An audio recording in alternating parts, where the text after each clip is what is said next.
Ospreay and Pac is going to be my match of the show, but there is one thing that Will Ospreay and Pac could not do in their match, and that was follow Will Ospreay and Pac, which these two can take credit that they did.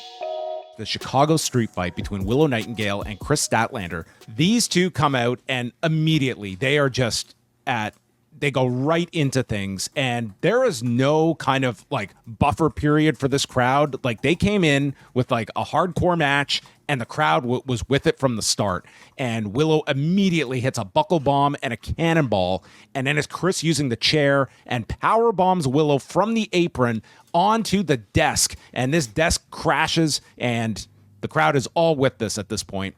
Chris goes to the top and misses Willow with a swanton and shatters the table on the floor. But as she's coming down, like she smashes Willow with her leg coming down on top of this as Willow's like rolling out of the way. And this alone was like a huge spot at the beginning of this.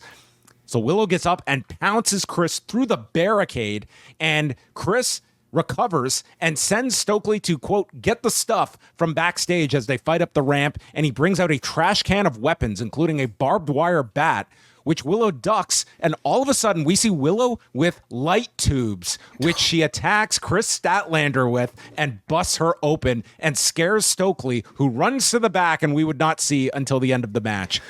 So usually like with light tubes, there's such a big spot. Like they're kind of like thumbtacks where like you kind of get double the reaction from them. First, from showing them off. Secondly, from actually using them.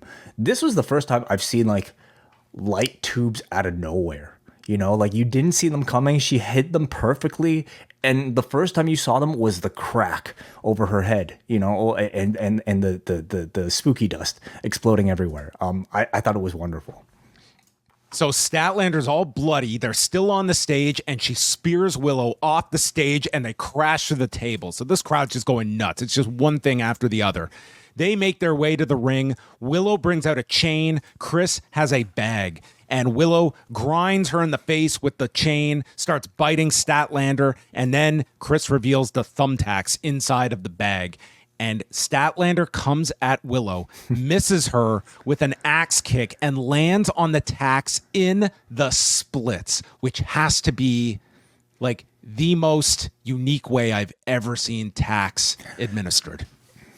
No, I don't think I've ever seen Mick Foley do this. I've never seen Nick Gage did this a few times. Yeah, you think so? Yeah, sure. Jun Kasai might have attempted this once, but yeah, very impressive. So great screen grab that Way got here. So she misses, goes into the tacks. Then Willow hits her with a DVD onto the tacks. They fight to the top. Statlander hits the one-woman Spanish fly, and then she grabs the chain and hits her with a lariat, finds a dog collar and ties it to Willow's wrist and hits her with lariats. They're both down on their knees. They're exhausted. And she manages the Saturday Night Fever, wraps the chain around Willow's face and pulls back to get the submission at 14 minutes and 58 seconds. Ospreay and Pac is going to be my match of the show, but there is one thing that Will Ospreay and Pac could not do in their match, and that was follow Will Ospreay and Pac, which these two can take credit that they did, and they, like, we always talk about it. Well, who's going to follow this? And it's like this death spot. They managed it, and then some. These two killed it. This was a tremendous match. This was not gratuitous. This was not like weapons for the sake of it. They worked such a great hardcore match that escalated the violence. You had the story going into this. I was so impressed with this match. In some ways, like I almost feel this was like the MVP match of the show, because there was no tougher spot for me on the show than following what they did.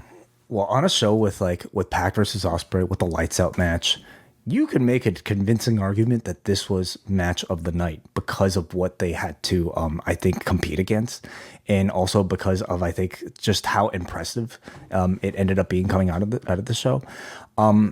Yeah, like so much of the story of this particular match, it's like the legacy of this match, I think has to include the context in which it was presented on this particular show.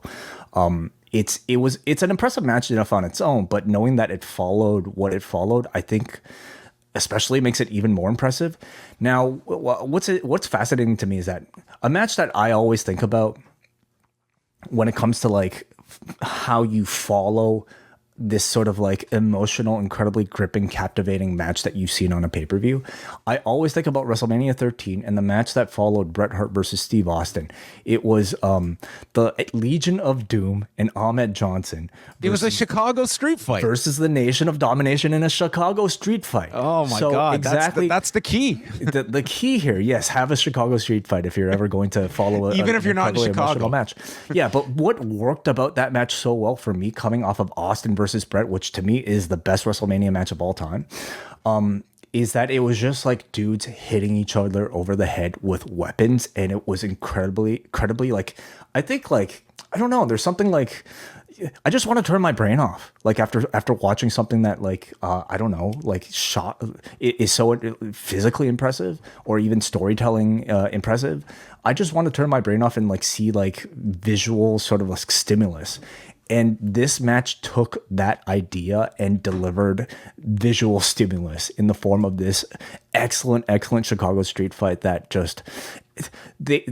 what made this match work was how much these two were willing to commit to every stunt that they had planned. Now, it was incredibly well crafted. I think all the stunts that they had lined out, one after the other, really well designed, but it was like the ferocity and the pace at which they just went head first, literally, into almost every single one of those stunts that made it extra impressive.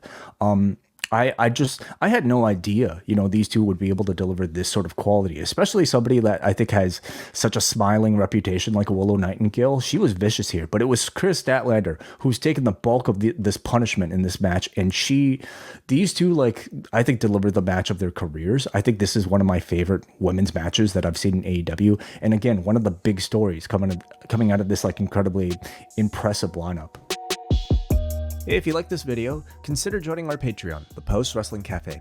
Multiple bonus podcasts every week, ad-free shows, and access to our full archive. Otherwise, a like and subscribe is much appreciated. Thank you for watching.